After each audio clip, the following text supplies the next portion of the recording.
70 और 80 के दशक के हिंदी फिल्मों के जाने माने एक्टर, जिनकी भोली भाली सूरत और सौम्य अंदाज ने दर्शकों को अपनी ओर अट्रैक्ट कर लिया।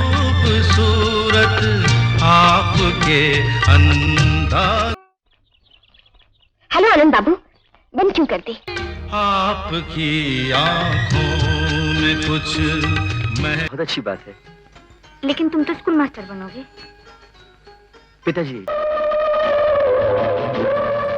इनकी मुस्कान इतनी कातिलाना कि लड़कियां उस पर मर मिटती थीं, और इनकी आंखें इतनी गहरी थीं कि को एक्ट्रेसेस उस गहराई में डूब जाया करती थी। लेकिन क्या आप जानते हैं कि अपनी फिल्मों से ज्यादा या अपनी पर्सनल लाइफ को लेकर चर्चा में रहे और एक विवादित शख्सियत के तौर पर जाने गए? क्या आप मानेंगे कि अपनी पहली पत्नी को धोखा देकर चोरी छुपे? इन्होंने एक एक्ट्रेस से शादी रचा ली और फिर कुछ ऐसा हुआ कि वह अदाकारा ने छोड़कर एक फिल्म डायरेक्टर के साथ भाग निकली। और क्या आप यकीन करेंगे कि इनके चार्म ने इस कदर जादू बिखेरा कि 2 शादी के बावजूद इनसे मशहूर एक्ट्रेस रेखा ने शादी कर ली। लेकिन अपनी नई नवेली दुल्हन को लेकर जब ये घर पहुंचे तो इनकी मां ने रेखा का चप्पल से स्वागत किया, और मां के दबाव में आकर इन्होंने कुछ समय बाद रेखा से रिश्ता तोड़ लिया और चौथी शादी रचा ली। कौन थे ये कंट्रोवर्शियल एक्टर? क्यों सिर्फ 45 साल की उम्र में इनका निधन हो गया, और आज किस हाल में है? इनकी ढेर सारी पत्नियां और बच्चे बताएंगे। इन सभी सवालों के जवाब आप बने रहिए हमारे साथ। स्वागत है आपका बॉलीवुड के चर्चे के इस एपिसोड में। दोस्तों, आज हम बात कर रहे हैं 70 और 80 के दौर के फेमस एक्टर विनोद मेहरा की, जिन्होंने बतौर चाइल्ड आर्टिस्ट हिंदी सिनेमा में अपनी शुरुआत की और बड़े होने के बाद इन्होंने दोबारा धमाकेदार एंट्री की। तो इससे पहले कि इनकी फिल्मोग्राफी और निजी जिंदगी के विवादों पर नजर डालें, सबसे पहले जानते हैं कि कौन थे विनोद मेहरा और कैसे मिली इन्हें। फिल्मों में एंट्री एनएमआर 13 फरवरी 1945 को पंजाब के अमृतसर में जन्मे विनोद मेहरा का शुरुआती जीवन साधारण रहा। इनके पिता परमेश्वरी दास मेहरा और मां कमला मेहरा स्वतंत्रता के बाद मुंबई शिफ्ट हो गए। इसका फायदा विनोद की बड़ी बहन शारदा को मिला और उन्हें को एक्ट्रेस के तौर पर कई फिल्मों में काम मिलने लगा। इधर विनोद की स्कूलिंग मुंबई के सेक्रेड हार्ट बॉयज स्कूल सांत क्रूज से हुई, और बाद में इन्होंने सेंट जेवियर्स कॉलेज से ग्रेजुएशन की डिग्री हासिल की। अपनी बहन शारदा के फिल्मी सफर के कारण विनोद को भी महज 12 साल की उम्र में ही फिल्म शारदा में बतौर चाइल्ड आर्टिस्ट काम करने का मौका मिला, और अपने सहज और मासूम अभिनय से इन्होंने दर्शकों का दिल भी जीत लिया।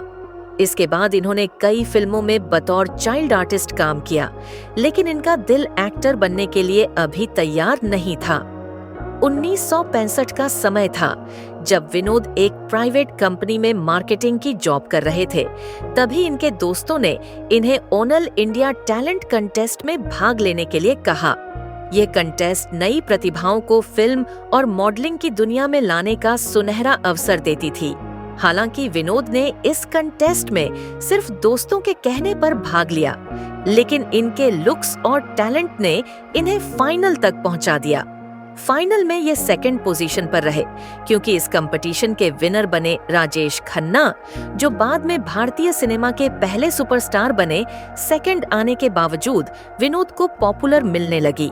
फिल्मी मैगजीन्स में इनकी तस्वीरें छपी, लेकिन इन्हें तुरंत कोई बड़ा मौका नहीं मिल सका।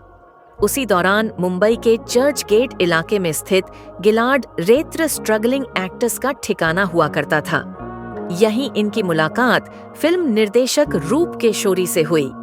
रूप केशोरी ओमल इंडिया टैलेंट कंटेस्ट में पहले ही विनोद को देखकर इनसे प्रभावित थे, तो उन्होंने विनोद को अपनी अगली फिल्म एक थी रीटा में बतौर लीड एक्टर कास्ट कर लिया। 1971 में रिलीज हुई एक थी रीटा, जिसमें तनुजा इनकी को एक्ट्रेस थी, और यह फिल्म आते ही बॉक्स ऑफिस पर सुपरहिट हो गई और लीड एक्टर के तौर पर अपनी पहली फिल्म से विनोद मेहरा ने दर्शकों के दिलों में एक खास जगह बना ली। एक थी रीटा के बाद विनोद ने कई फिल्मों में काम किया। 1762 में आई शक्ति सामंत की फिल्म अनुराग ने इनके करियर को नई ऊंचाई दी। इस फिल्म में इनकी जोड़ी मौसमी चटर्जी के साथ नजर आई और दोनों ने अपनी शानदार केमिस्ट्री से दर्शकों का फिर से दिल जीत लिया। इसके बाद इन्होंने मौसमी के साथ उस बार दो झूठ और स्वर्ग नर्क जैसी सफल फिल्मों में काम किया, जिसे ऑडियंस ने पसंद किया। हालांकि विनोद मेहरा का अभिनय बेहतरीन था, लेकिन इन्हें इनके टैलेंट के मुताबिक काम और शोहरत नहीं मिल सकी। बड़े डायरेक्टर्स फिल्मों में इन्हें लीड रोल के बजाय सपोर्टिंग एक्टर के तौर पर ज्यादा काम देते थे। 80 के दशक में विनोद मेहरा को कई दमदार फिल्में और रोल मिले, लेकिन इन फिल्मों की लाइमलाइट इनके को एक्टर्स ले गए। फिल्म कर्तव्य की सक्सेस का क्रेडिट धर्मेंद्र और रेखा को मिला खुद्दार के लिए। अमिताभ बच्चन ने सारी लाइमलाइट बटोरी और लाल पत्थर की कामयाबी राजकुमार और हेमा मालिनी के खाते में गई। फिर भी लाल पत्थर, अनुराग, सबसे बड़ा रुपया, नागिन, अमरदीप, द बर्निंग ट्रेन, बेमिसाल और जानी दुश्मन जैसी फिल्मों ने विनोद मेहरा को एक खास मुकाम दिलाया। मल्टी स्टारर फिल्मों के दौर में जहां राजेश खन्ना, धर्मेंद्र, अमिताभ बच्चन और विनोद खन्ना जैसे दिग्गज छाए हुए थे, विनोद मेहरा को अक्सर लीड रोल करने के लिए अब सिर्फ बी ग्रेड फिल्मों का ही रुख करना पड़ता था। इसके बावजूद विनोद मेहरा ने अपने अभिनय के दम पर अपनी एक अलग पहचान बनाई और अपने चाहने वालों के दिलों में हमेशा के लिए जगह बना ली। वहीं दूसरी तरफ विनोद के करियर में थोड़ी स्टेबिलिटी आते ही इनकी मां ने इनकी शादी की चिंता करनी शुरू कर दी। क्योंकि विनोद अपनी मां के बेहद करीब थे, तो इन्होंने मां की पसंद की, लड़की मीना ब्रोका से शादी भी कर ली। शादी के बाद सब कुछ नॉर्मल चल रहा था, लेकिन फिल्मों में काम करने के दौरान विनोद की मुलाकात एक्ट्रेस बिंदिया गोस्वामी से हुई और कुछ फिल्मों में साथ काम करने के बाद विनोद का दिल बिंदिया पर पूरी तरह से आ गया। शादीशुदा होने के बावजूद विनोद बिंदिया के साथ एक्स्ट्रा मैरिटल अफेयर में शामिल हो गए। वहीं बिंदिया को भी इससे कोई खास आपत्ति नहीं थी कि यह किसी शादीशुदा के साथ दूसरी औरत बनकर रह रही। फिल्म इंडस्ट्री में गॉसिप का हॉट टॉपिक बन गया। फिर 1980 में खबर आई कि विनोद और बिंदिया ने चोरी छुपे शादी कर ली है और अक्सर होटलों में या शूटिंग के बहाने साथ रहने लगे। यह खबर आग की तरह फैली और विनोद की पहली पत्नी मीना ब्रोका तक भी जा पहुंची। परिवार में हंगामा खड़ा हो गया। रिपोर्ट्स के मुताबिक मीना के भाइयों ने बिंदिया को धमकियां दी और विनोद पर दबाव बनाया कि बिंदिया से यह रिश्ता पूरी तरह से खत्म कर ले। बताया जाता है कि इन धमकियों से बिंदिया गोस्वामी डर गई और छुपकर रहने लगी। इसी दौरान बिंदिया की जिंदगी में डायरेक्टर जेपी दत्ता आ गए। जेपी के साथ बिंदिया की नजदीकियां बढ़ने लगी और धमकियों से परेशान बिंदिया अब जेपी दत्ता को ही डेट करने लगी। जब यह बात विनोद तक पहुंची तो यह बुरी तरह से हिल गए। इन्हें उम्मीद थी कि यह मीना को तलाक देकर बिंदिया के साथ जिंदगी बिताएंगे, लेकिन अब बिंदिया गोस्वामी खुद किसी और के साथ थी। विनोद ने बिंदिया से मिलने की बहुत कोशिश की और उनसे गुजारिश की कि वह इनकी जिंदगी में वापस लौट जाएं, लेकिन बिंदिया गोस्वामी ने साफ इनकार कर दिया। बिंदिया ने विनोद को छोड़ने का फैसला किया क्योंकि वह न केवल इनके ससुराल वालों की धमकियों से परेशान थी, बल्कि इन सब वजहों से उनका करियर भी डगमगाने लगा था। गौर करने वाली बात यह है कि जिस तरह विनोद ने अपनी पत्नी मीना ब्रोका को धोखा दिया था, ठीक उसी तरह बिंदिया गोस्वामी ने इन्हें जेपी दत्ता के लिए छोड़ दिया।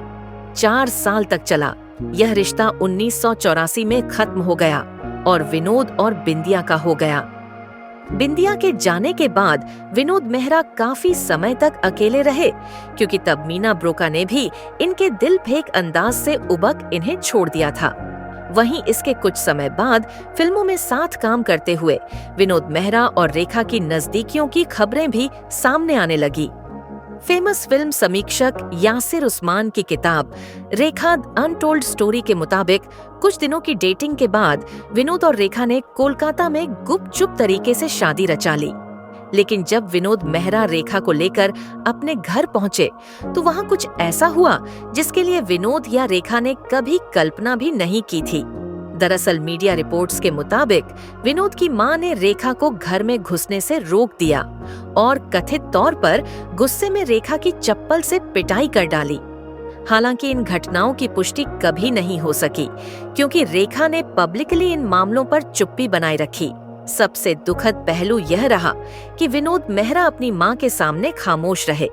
रेखा को अपमानित होते देखकर इन्होंने कुछ भी नहीं कहा। एक नवविवाहिता के लिए ये स्थिति बेहद शर्मनाक थी। रेखा को घर छोड़कर एक होटल में रात बितानी पड़ी। फिल्मी मैगजीन्स में तब ये खबरें छपी कि विनोद की मां कमला मेहरा ने रेखा को स्वीकारने से साफ इनकार कर दिया है। रेखा के पास्ट अफेयर्स और उनके अपने माँ बाप की नाजायज बेटी होने के कारण कमला मेहरा को रेखा के साथ अपने बेटे का यह रिश्ता मंजूर नहीं था। जब विनोद को अपनी माँ का विरोध का अंदाजा था और यह अपनी पत्नी के लिए स्टैंड नहीं ले सकते थे, तो इन्होंने यह शादी क्यों की? माना जाता है कि इस घटना के बाद रेखा का रिश्तों और शादी को लेकर नजरिया पूरी तरह से बदल गया। रेखा ने हमेशा मीडिया के सामने इस शादी से इनकार किया। हालांकि 1986 में एक फिल्मी मैगजीन ने इनकी शादी का सर्टिफिकेट छाप दिया, जिसके बाद रेखा ने उसे फर्जी बताया। बाद में एक इंटरव्यू में रेखा ने इस शादी को महज अफवाह करार देते हुए विनोद मेहरा को सिर्फ एक शुभचिंतक बताया। वहीं रेखा से अलग होने के बाद विनोद मेहरा ने 1988 में किरण नाम की एक महिला से शादी की। यह शादी विवादों से दूर रही, लेकिन लंबी नहीं चल सकी।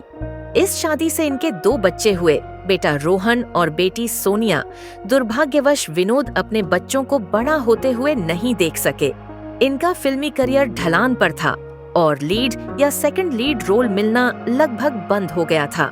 हालांकि एक्टिंग में लिमिटेड अपॉर्चुनिटी मिलने पर इन्होंने डायरेक्शन में भी हाथ आजमाया। विनोद ने आशी कपूर, अनिल कपूर और श्रीदेवी के साथ फिल्म गुरुदेव बनाई। हालांकि इन बड़े स्टार्स के बिजी स्केड्यूल के कारण फिल्म को पूरा करने में काफी समय लग गया।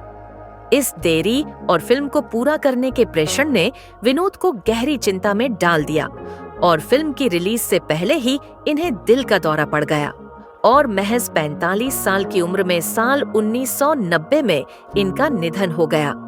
विनोद मेहरा का फिल्मी सफर एक एक्टर के रूप में अधूरा ही रह गया। 97 में आई अनुरोध, 97 में आई अमरदीप और 1982 में आई बेमिसाल जैसी फिल्मों में इन्हें सर्वश्रेष्ठ सहायक अभिनेता के लिए नॉमिनेट भी किया गया, लेकिन कोई अवार्ड नहीं मिल सका। इनकी आखिरी फिल्म 1993 में आई गुरुदेव रही, जो मरणोपरांत रिलीज हुई, लेकिन यह फिल्म भी बॉक्स ऑफिस पर फ्लॉप ही रही। इनकी दूसरी फिल्म में प्रतीक्षा, सर्फी और इंसानियत भी रिलीज हुई, लेकिन उनमें भी वो जादू नहीं था जो इनके प्रशंसकों ने पहले देखा था। वहीं इनकी फैमिली की बात करें तो विनोद मेहरा के 2 बच्चे रहे, रोहन और सोनिया। इनकी पत्नी किरण ने इनके निधन के बाद बच्चों की परवरिश की और उन्हें लाइमलाइट से दूर रखा।